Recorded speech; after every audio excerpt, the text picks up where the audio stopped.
Sa tubig. Ginawa ko. Hadlo ka ba?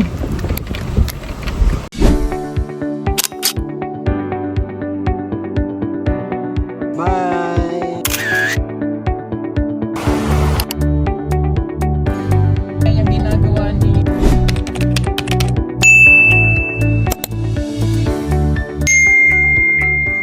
Yan, magandang umaga, magandang araw mga ka-people. So, tapos kaming kumain kanina, nagsaing at dumiretso kagad kami dito sa lugar. Diretso namin yung daan at makikita po natin na talagang kakabukas pa lang po ng daan na to. Tingnan nyo po. Nung nakaraan kasi nung nakaraang taon, hanggang doon lang kami sa may falls, yung pinagliguan namin, hanggang doon lang yung daan. So ngayong taon, talagang umabot na siya dito. Ayan, natibak na po yung yung bundok na ano na po na tanggalan, kaya nagawan siya ng daanan. So sila din yung mga residente dito, yung mga nakatira dito sa kabundukan. Tingnan niyo po, sa kabundukan na po ito. So, ay makikita natin na nandito sila.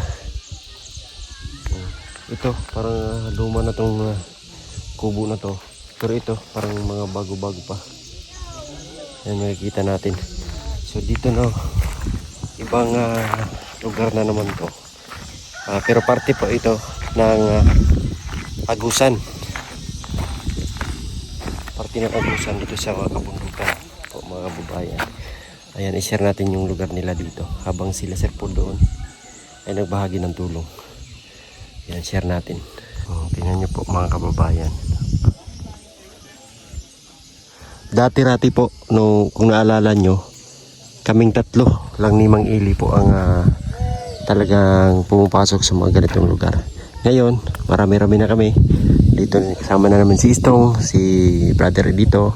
Nandito rin si Mang Eli, si Ralph, si Paul, siyempre tayo po ang magkakasama dito. Ngayon marami-rami na kami. So dati-dati talaga kaming tatlo lang talaga palagi yung magkasama. Ngayon bumalik na naman kami sa ganito, ang pagpunta sa mga ganitong lugar. Sa liblib, yung mga bagong daan po ay pinapasok namin kasi alam namin po na may mga kababayan tayo doon na nakatira.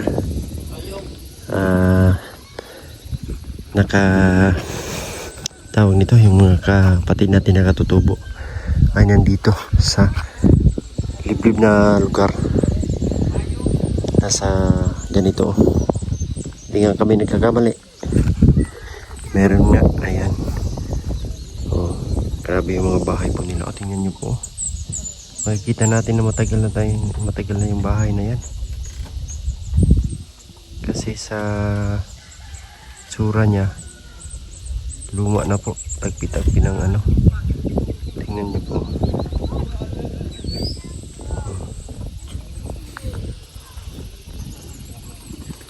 Ayan.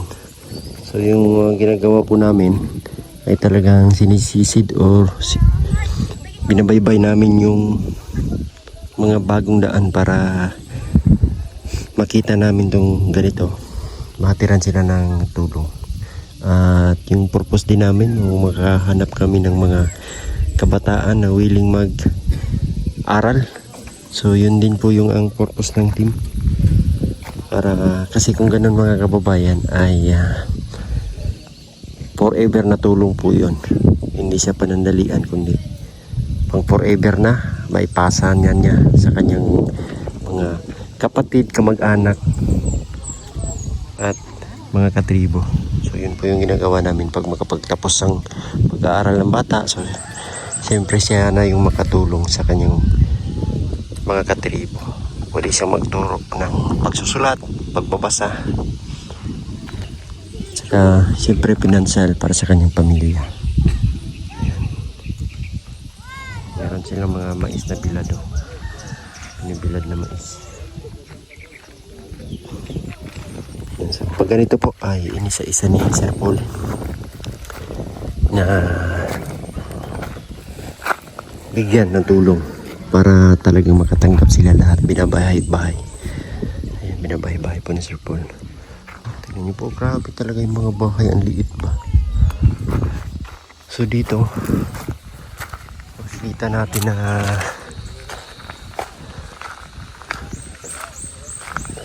bagong-bago pa yung gawang daan. Yung ginabay namin dati. Nakakatakot din. Takot din yun. May mga bahay pa doon sa taas daw. Napay mga balay sa taas. Ya, pila ka bok.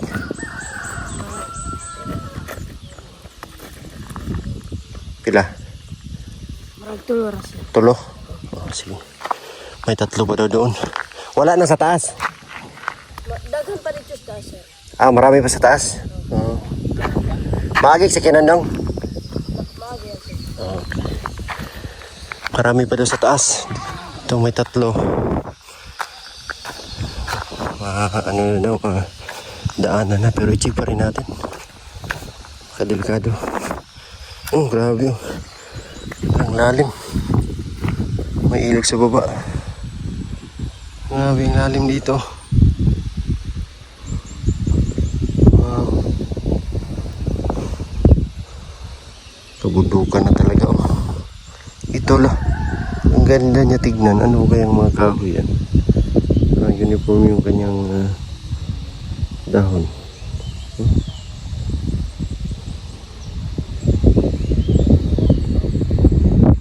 Ayan, so kami po ay blessed din. Kasi nakapunta kami sa mga ganitong lugar. Nakapag-ikot-ikot kami dito sa kabundukan. At laging pasalamat ko talaga sa inyong lahat. Dahil sa inyo nandito kami. Siyempre kay Sir Paul, unang-una kay God. Kasi siya yung andyan palagi para sa aming proteksyon, sa aming pagbabiyahe. At sa mga nagdarasal po sa aming kaligtasan araw-araw. Maraming salamat sa inyong lahat. Yan po ang pinaka-powerful sa lahat, ang prayers po. Grabe. Thank you sa inyong lahat po. Sa mama ko, thank you. Ayan. Sa araw-araw na pagdarasal sa akin, sa aking tagumpay sa buhay, sa aking kaligtasan kung saan man ako magpunta. Thank you mama, sa aking pamilya. Maraming salamat. Grabe oh. Ang ganda dito, napakaganda. So at least sa ganitong paraan po ay maibahagi natin na may meron palang mga ganito. Yung mga ganitong lugar, ganitong mga mamamayan dito, mga nakatira, kapatid natin nakatubo. At least ma-share natin sa inyo po mga kababayan. Dahil para sa inyo to at para kayong andito kasama namin sa aming mga lakbay, sa aming paglalakbay, sa aming pagpunta sa iba't ibang lugar. Sabay natin na tuklasin at panoorin yung mga ganito, yung mga ganitong eksena. Ang akala natin ba nung doon tayo sa city, akala natin wala nang ganito, pero meron pa pala. At naano din natin po na saksihan kung paano yung ibuya, yung para maging mag-asawa, yung parents lang yung nag-uusap. Napanood nyo po sa vlog ni Sir Paul, o panoorin nyo sa vlog ni Sir Paul. Doon po natin na masaksihan at malaman kung ano yung ginawa nila, na talagang makapag-isip tayo ba na pwede parang ganun, pwede parang gawin niya ganyan sa pamamagitan ng pag-uusap lang ng bawat magulang. At saka nakuha namin yung bata, estudyante. Na-save namin sa maagang pag-aasawa, pero grabe yung kapalit ay yung atin niya para maging asawa noong maaasawa niya sana. Grabe no, grabe yung story. Kung napanood nyo sa vlog ni Sir Paul, panoorin nyo po mga kababayan. Siyempre dito, pakita natin yung napakagandang kalikasan dito. Tingnan nyo po, grabe. At saka Pilipinas talaga ay mayaman sa tubig. Tingnan nyo, may ilog dyan sa baba. Napakalalim. Pero sayang lang yung mga puno dito pinutol. Kasi ginawan sakahan. Sayang, ang ginamit nila is yung itak lang siguro yan. Para magawan ng sakahan nila.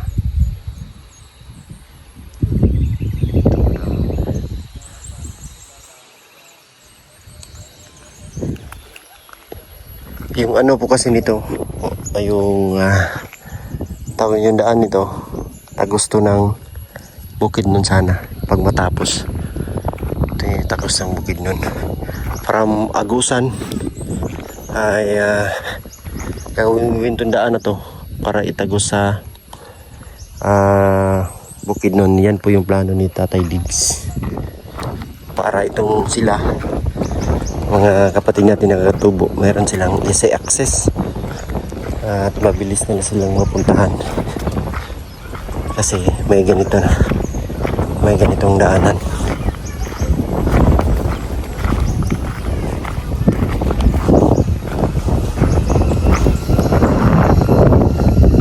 Marinig natin dyan yung ano sa kalikasan ba yung mga nakatira.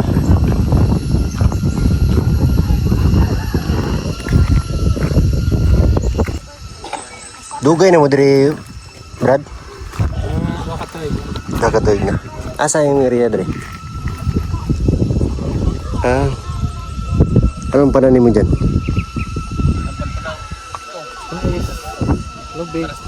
Mais.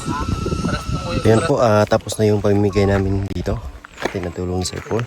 So tuloy tayo doon sa unahan. Ayan, tuloy kami doon kasi may mga bahay pa doon. Hanggang sa isa-isa silang makatanggap ng mga biyaya. Ito sabod din ang area dito, ano? Tara. Yung ito sabod.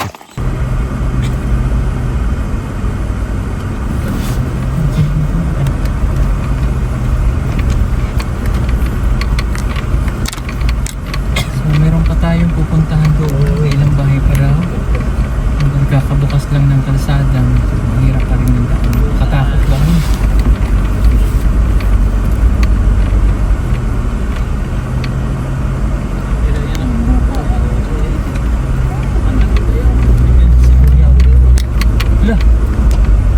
Uy, nakatakot. Wala, madali lang. Nakatakot na yan.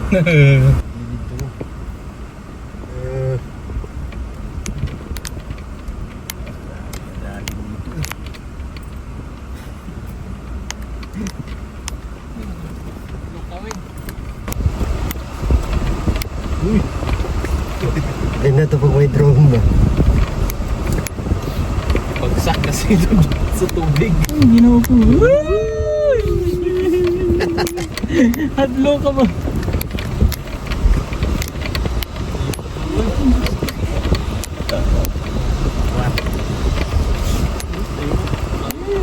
Ay, naku po ay! Lalim ba? Tayo bubuhayin dyan, Day. Bastos ka. Patoy talaga tayo dyan pag nahulog tayo dyan. Lalim. Paulas. Grabe. Dapat ka? Takot ka? Hindi naman. Hindi masyado. Hindi mo niya nakita. Hindi nakikita. Putik na ako, Day. Ilang takot po yung daan. At least get it safe na kalaspas po.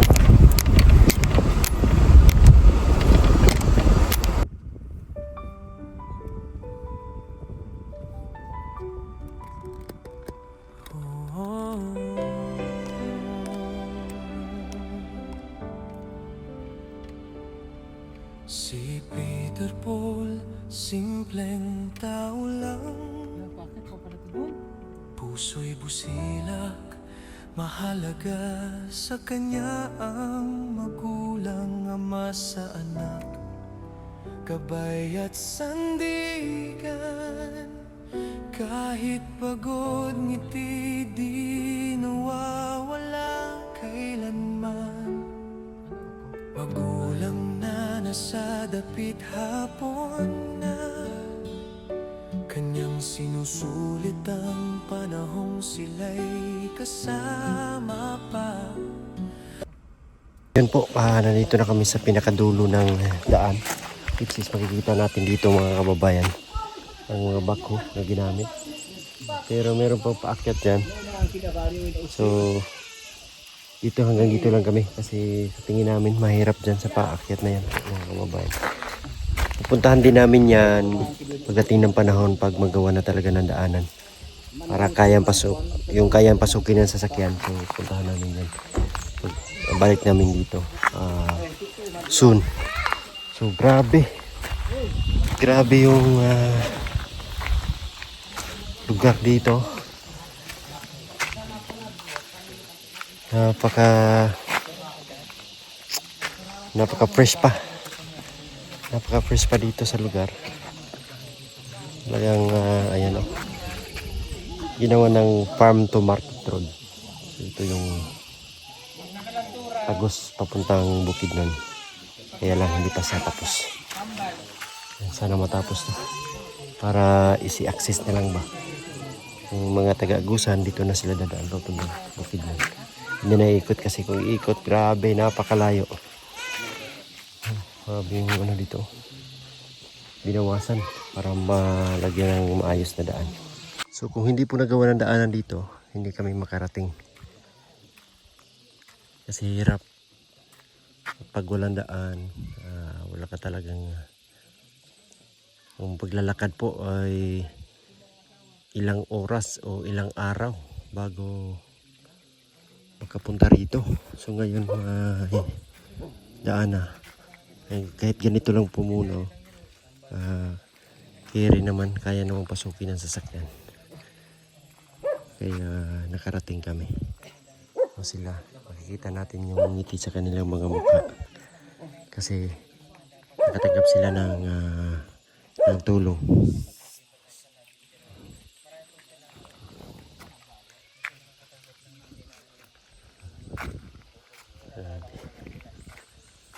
Yung daan doon, nakakatakot